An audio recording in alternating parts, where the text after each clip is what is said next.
gossip, entertainment, fashion, trend, and more.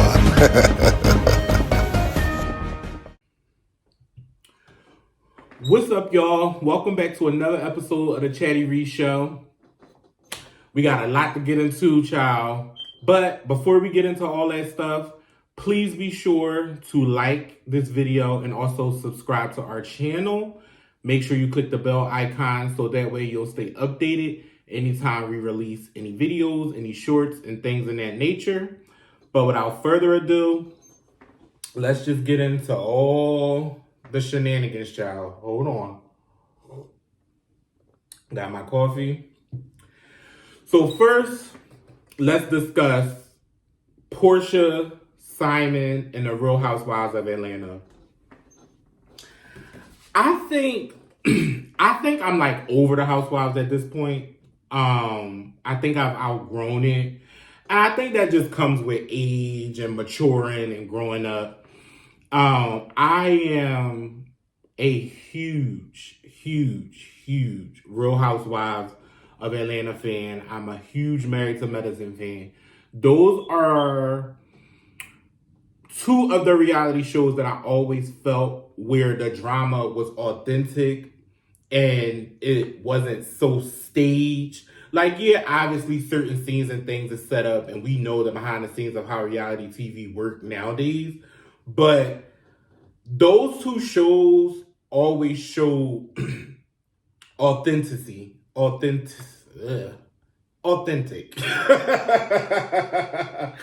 Authenticity. I want to get that right. Like, authenticity. Did I say that right, y'all? Anyway, it was real shit going on those shows. If they didn't like each other, it carried on to social media. It carried on in the real world. They didn't like each other. And it was real. It didn't come off stage. Obviously, I feel like over the years, once Nene made her exit, and then once Phaedra, made those accusations against Kandi, I felt like the trajectory of the show changed overall. I felt like it kind of was on this wave of up and down, and we didn't know like what it was going to be. Like 1 minute we had a set ensemble cast.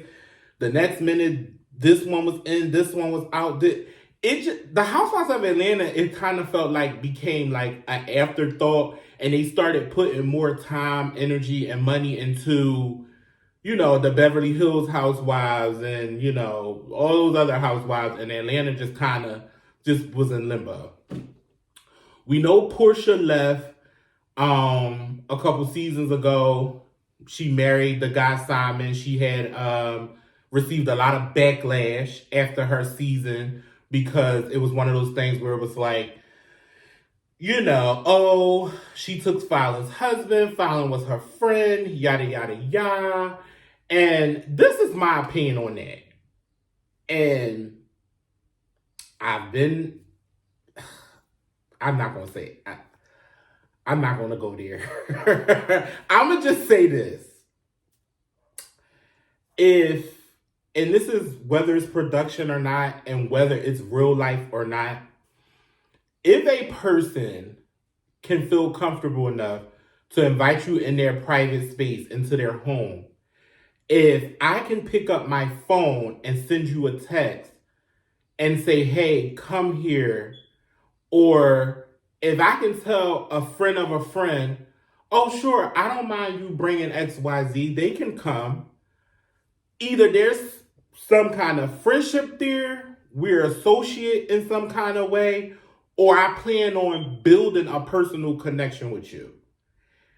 I'm not having you come into my personal space with the mindset and the intent to think you're going to be looking at my husband, you're going to be doing something ill, or you won't have my best interest. So when the narrative was being spent that, oh, we weren't friends, it was a production thing, we weren't friends, that's not what y'all portrayed it as on the show. And again, she invited you into her space, and whether it was production or not, you went there and you was looking at that lady husband, and you knew you had a mindset. Because at the end of the day, even if their marriage were rocky and they were going to break up, you shouldn't have never even went that man way. There was some kind of loyalty there. And you didn't. You carried it out. And that's what made you trash like Porsha. I mean, I don't know in what other ways to explain it. Then you sit up there, you get on your own show. So after all of that happened, you received this backlash. You step down from the Housewives. You get your own show, which was a complete shit show.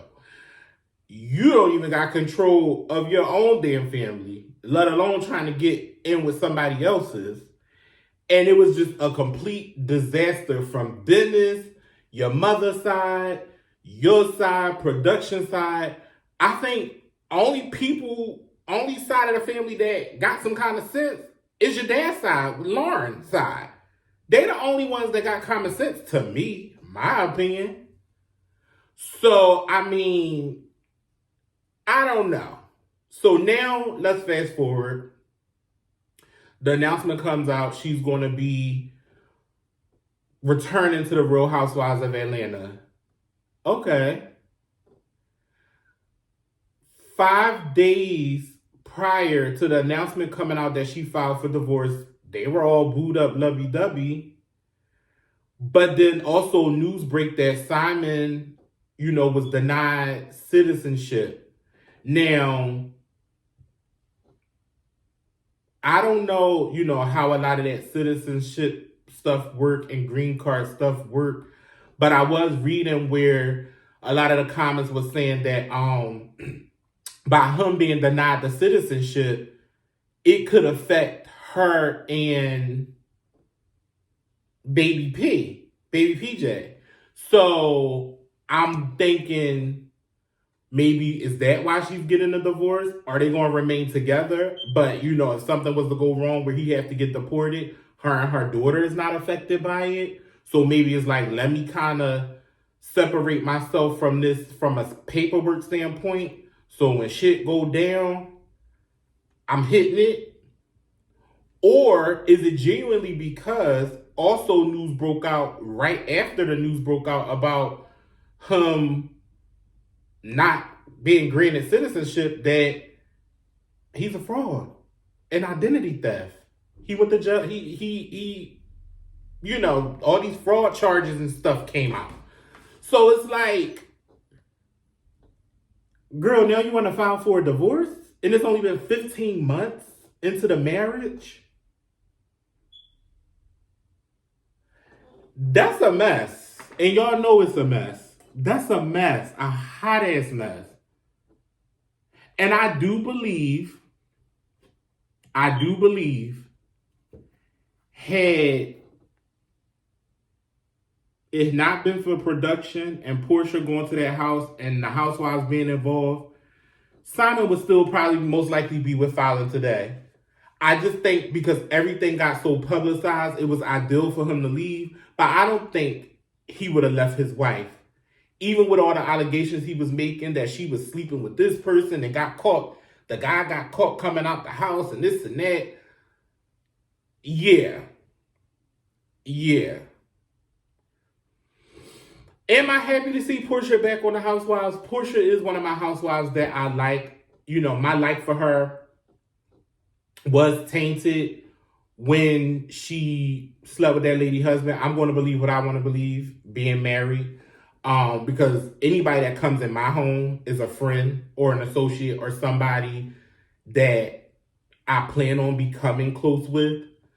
And if any one of them I found out was looking at my husband or had an eye for my husband, Houston, we have a problem.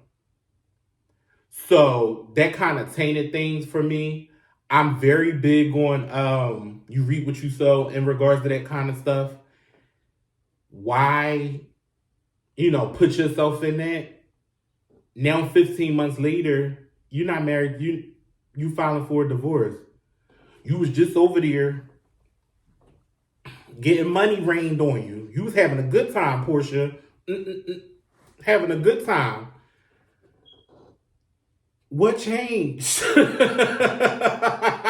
What changed in 15? What changed? So, I don't know. And then that's for the Real Housewives of Atlanta. Once again, it's all over the place. Let me see. They have put a, I'm going to give this to y'all too. They had online put up a supposed list of who the new cast members are going to be. And I had it. I'm going to put it in the... Oh, here we go. But I'm still going to put it in the video. It's looking like it's going to be Porsha, Kenya, Shamia, Drew Sidora, Angela Reed, Akila Coleman, and Britt Eady. And Sheree's coming back as a friend to the show. This is via the Neighborhood Talk. Again, I'm going to put this in the video, but I'm just showing y'all. I don't think I like this cast.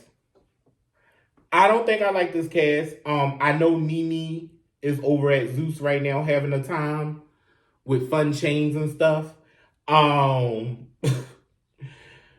But I think it would have been ideal to bring the original cast back. I think that would have broke so many barriers, but I think Nene ruined that so bad that I don't think there's no returning from it. So the hopes of all of us wanting a return of Nene and Phaedra and Porsha and Sheree and Kim Zolciak, I don't think we're ever going to get that again. And if we do, child, hell then froze over. Anyway, next, we moving on. Good luck with the housewives and stuff, y'all.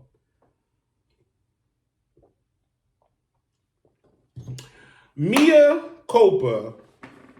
When I tell you, y'all was going off so bad about this movie over the weekend. So, let me say this. This is the first time that this dawned on me. Anybody watching this video that know me know I'm an event person, so I always like having stuff here at my house, me and my husband, yada, yada, yada. So we do, like, me and my family and friends, we do like movie nights, game nights, and things like that. Like when a popular show or movie's coming on that everybody's gonna be talking about. And it just hit me, of all the years that I've been doing this kind of stuff, that an opinion on something can be altered based off of the environment. Follow me. Watching a movie with my family and friends, we having a good time. We're drinking, we're talking shit, we're yelling at the TV, we're rewinding, we're having conversations, so it's interesting. But then when you're watching it on your own without the noise, it's like, oh, okay. That's not really as good as I thought it was. So it's like that double-edged sword, y'all. It's like a double-edged sword with all of that. Now, originally, watching it with my family and friends, I enjoyed it. I gave it, 2 thumbs up. I was here for it. I did rewatch it again by myself where nobody was here. And I'm not going to say I don't like it. I still give it the thumbs up, but I see what everybody is talking about. Because one of the critiques that we all did have is that it did happen fast. Even though the movie was 2 hours long, it honestly didn't feel like 2 hours because everything was just like shuffling along so fast. Like it was just like, she here, she a lawyer, broke husband, artist, girl dead, crooked government brother-in-law, sleeps with artists, get artists off of murder, the end. Family is involved in a murder, the end. Like, it literally happened in that order like that. And it happened so fast that I feel like in the midst of it happening, it was certain key parts that Tyler Perry didn't go back and close out for us, if that makes sense. Let me see if I have this. Again, I'm gonna put it in a video for y'all. If I have this screenshot because it was funny, I actually was laughing. I'm gonna put it up here in the video for y'all to see. But a lot of people were saying that the problem is Tyler Perry is writing, producing, and what is it? Write, produce, and what's the third thing? Either way, his name is all over it, and he's not allowing other people to come in to help him out. And I think that's what's causing Tyler Perry to not be as successful in writing, if that makes sense. I enjoy Tyler Perry movies. Like, it don't take a lot to please me when it comes to a movie. Like, I'm satisfied.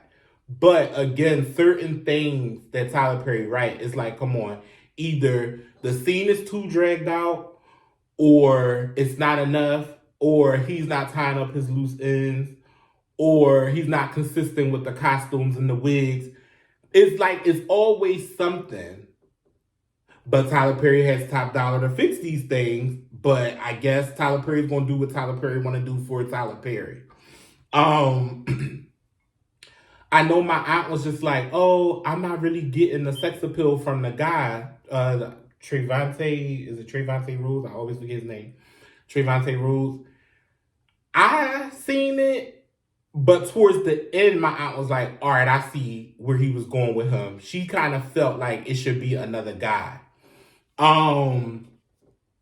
The sex scene, I seen everybody going crazy off over the sex scene. I thought the sex scene was great. They both looked sexy. And then obviously it made sense to do it in the paint. I thought that was really great. The fashion was amazing. Tyler Perry got the fashion right. The wigs was amazing. Kelly's hair was laid the whole movie. Trevante's hair was cut the whole movie. His beard was full. Skin looked good. I feel like in those aspects, he got it right. But I think people, it's just like the writing. He's always missing something in his writing. What else? I seen a lot of people coming at Kelly too. And it's just like, y'all can't blame the talent. I feel like Kelly performed.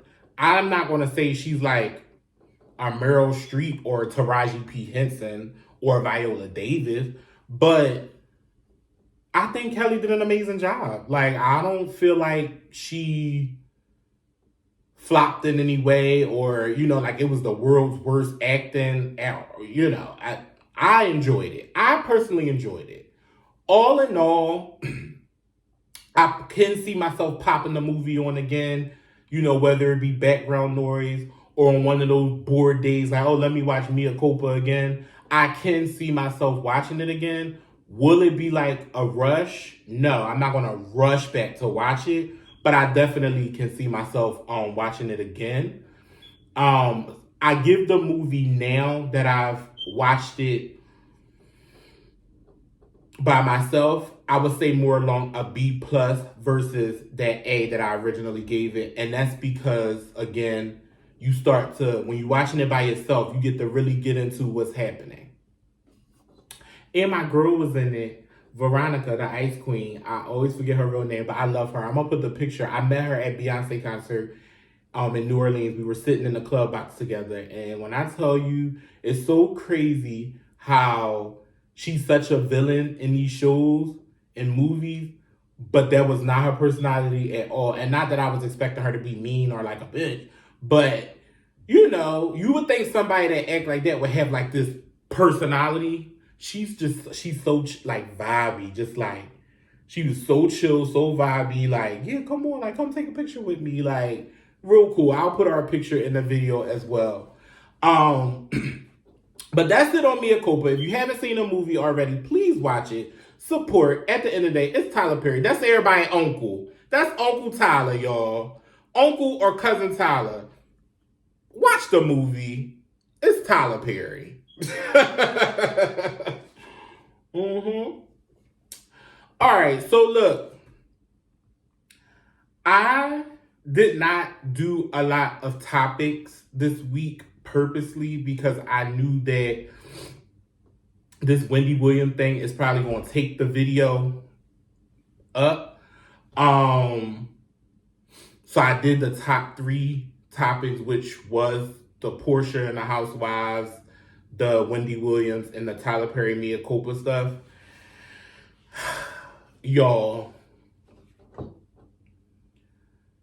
when I tell y'all this morning, watching the second half of Wendy Williams' documentary, when I tell y'all I was sitting on the couch bawling. I was texting my husband and I was like, because he hasn't watched it yet. And let's be clear, he's a way bigger Wendy fan than I am.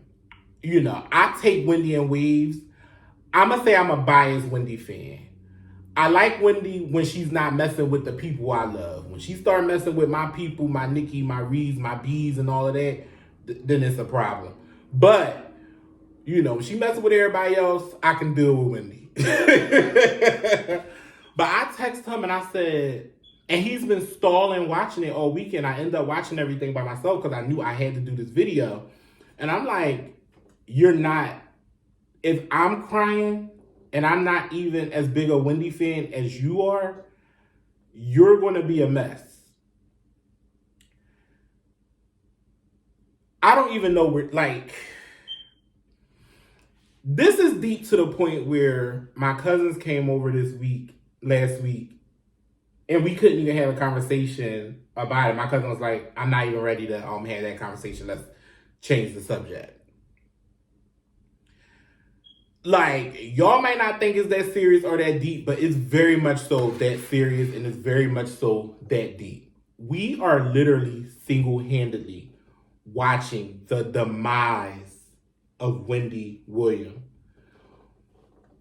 I remember being young, my mom listening to Wendy, my aunts listening to Wendy. When Wendy worked at Power 99, she was here in Philly.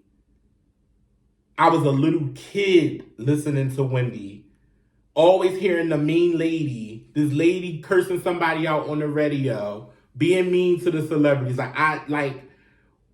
Without a shadow of a doubt, Wendy is celebrity culture. She's pop culture. She's for the culture. Like, she's an icon. That's a legend. Nobody's going to do celebrity media like Wendy. We're never going to get anybody to fill her shoes. Nobody's ever going to do it like Wendy. I feel like, to be honest, the closest thing to Wendy that we have living, walking, and breathing right now is a man, and it's Charlemagne the God. But even that don't compare to what contribution Wendy has made to celebrity culture. And to see her so torn, broken, beat up, bruised, and I know everybody's like, because I was saying it, I said it first, you reap what you sow, and I was saying all those things, like she was so mean to people. But at the end of the day, Wendy had a job to do. Wendy did a job, and she did it well. She showed up, and she performed every single time. And to see that these people are around her, taking advantage of her, using her, stealing from her, and let me just throw in allegedly, because, you know, allegedly, it's really sad. And I feel like the last couple years, Wendy has taken a lot of losses. She lost her mother. She lost her show. She lost her health 100%. She lost her marriage. Her husband had a baby on her. Her son moved away for college. She lost family. Like, is that not enough to drive a person insane? Is that not enough to cause a person to drink? Is that not enough to make a person feel like crap? And then these things are happening like blows, like back to back, back to back, back to back. And the part that stuck with me the most about it was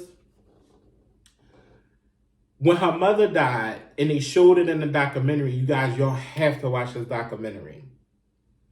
When her mother died, she did not properly even get to grieve her mother. It almost came across like mom died Friday, have funeral Saturday, grieve Sunday, have your ass back in this purple chair Monday. And one of the producers even said, you know, you lose your mom, you don't get to grieve. You're talent. There's no such thing as grieving. You bury your mom and you bring your ass back to work. And that's what Wendy did. So it's just like, we seen her really get to grieve her mom in the documentary, because I don't feel like she got to properly grieve that. These people, this guardianship that has taken toll of her, like everybody around Wendy right now is literally using her. I can't fathom having to take care of my mother and somebody coming in telling me I'm incomparable of doing so. We're taking her, we're taking the money that's attached to her, and then now I don't know where in the world my mother is even being held at. That manager, Will, this MFer, every time he, first of all, his first appearance onto the scene, this fool said, hold on. I think they was like action. And he was like, hold on. How I look okay? I look good? I need to make sure I look good. Like, he was concerned with making sure he looked good before the camera start rolling. He was like, because I need to look rich. And it almost as if they were supposed to crop that part out, but they put it in there. And I think they put it in there for a reason, because they wanted us to see that. I feel like Lifetime is on Wendy's side. When I tell you, this man, every time he stepped on the camera, Saint Laurent, Louis Vuitton, Gucci, Prada, Lanvin, Chanel, Balenciaga, any designer that you can think of, he was dripped in it, head to toe, diamonds dripped in it. It wasn't until later in the documentary, actually the second half, when the son was like, Wendy's son was like, he's a jeweler turned manager. A jeweler? Like a jeweler, if I was to go into a jewelry shop downtown Philadelphia, and you think he could manage an icon, a legend such as Wendy Williams? Y'all don't think that sound crazy? Then the girl, Zanotti, how are you a publicist? Now you taking care of her finances. Now you go from finances to basically doing managerial duties that Will is supposed to be doing. You could clearly see Wendy's not well. And this is before the diagnosis came out that she had, Alzheimer's disease. You could clearly see she's not well. She didn't remember anything. They was in LA. She called LA Miami. Like, this documentary was definitely an emotional roller coaster, and I feel for her family and I feel for her son. One of the things I took away from it, Wendy loved her son, and her son loves her. When I tell you Wendy's obsessed with her son, anytime her son walked on that camera, whether she was in her right state of mind or not, Wendy went crazy. The part that made me bust out crying again was when they were at the restaurant with her dad and brother, and she was sitting there, and I don't think she knew her son was coming, and the son walked up, and her eyes got the popping, and she was like, I love you, like, I love you.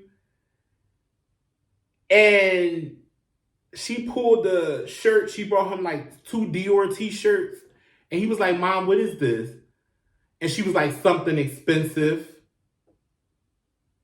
But y'all took his mom out of his care because y'all said he's taking advantage of his own mother. She just purchased him 2 Dior shirts, and anybody that know, a Dior t-shirt run $200, $300, $400, $500. And depending on if it's exclusive or not, a t-shirt can be up to $1,000 or more from Dior. So how do you explain that? They tried to say that he threw himself a lavish birthday party, and Wendy wasn't in her right state of mind when she consented it. I'm going to say this. I think anytime it came to her son, she was always in her right frame of mind when it came to her son. She knew who he was every time he walked into the scene, and she repeated throughout the whole documentary, I want my son, I want my son, I want my son. And I'm just confused as to why y'all feel like a luxury party in the celebrity world spending $120,000 is a problem. Cardi B, for instance, I've heard her say she spent $250,000 or more on a kid's birthday party. How much y'all think them Kardashians and stuff spend on these parties? That's celebrity culture. They throw luxury party. They use the top venues. They use top catering. They use top decor.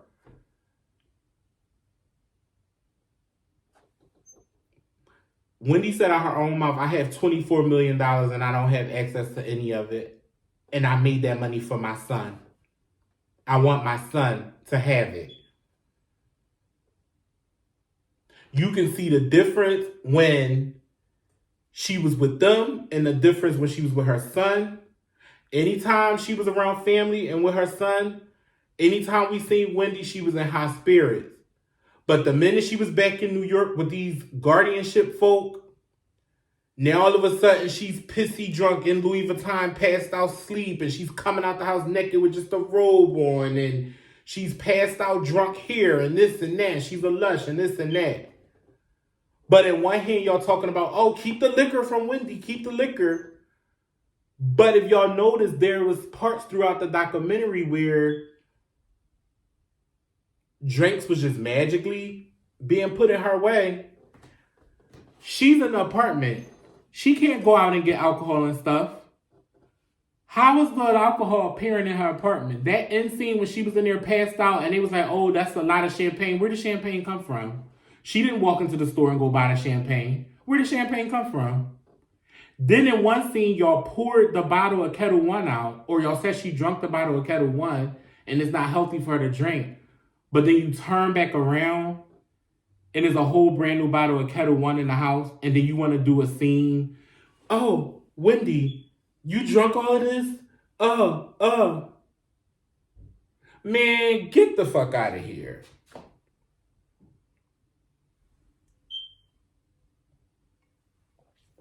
I feel like Wendy has took a lot of losses.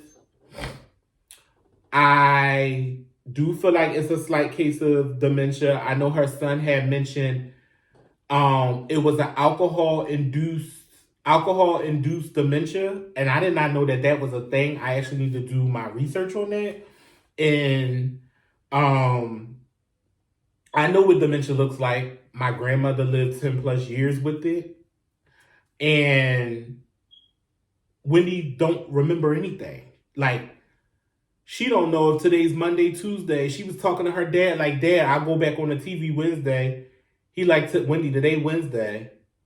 She like, oh, we not going to talk about that. Not talk about that. Like, she goes in and out. And she loves being famous. All Wendy wanted to do was be famous. I feel like she felt like that was stripped from her.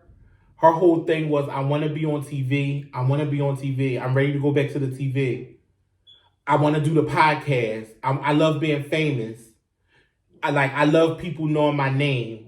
I love people wanting to take pictures with me.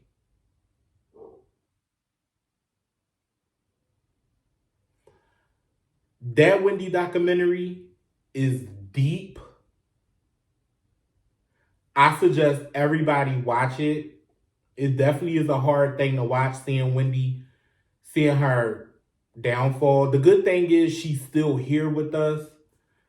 And based off of the conclusion, I got that the guardianship is up for review, which means that's a good thing, which means that, you know, the court and the judge is going to look at, is the guardian doing the right thing? Is this going to be good, continue to be good for Wendy, yada, yada, yada, or should she be with her family? Her family is surrounding her, although they don't know where she is and have no connection with her right now. They are talking to her. The sister had took a call, and when they asked the sister, could you tell us what you guys just discussed, she said she can't. I think that Wendy is taking this time to get better, and I think that she's going to be okay. And I think her family can help her bounce back a little bit. And you know what I want personally? I want Wendy to get a proper goodbye. If Wendy is going to spend her last days with her son and her family and just, you know, getting healthy and staying strong and just living and being here, I think Wendy deserves a final, here's your crown. You did so much for pop culture, celebrity culture, the culture. Now you can move on over and let somebody usher somebody else in. I feel like Wendy did not get that. It was just one day Wendy was here and the next she wasn't. And then we was all up, it was all confusion, and then it was, the Wendy Williams show has been canceled. I do want Wendy to get strong enough, well enough to do maybe some kind of comeback. I don't know, maybe it may be a goodbye special, or maybe one more documentary with Lifetime to say, hey, this is where I'm at in life. It was a good run. I'm going to spend the rest of my days with my son.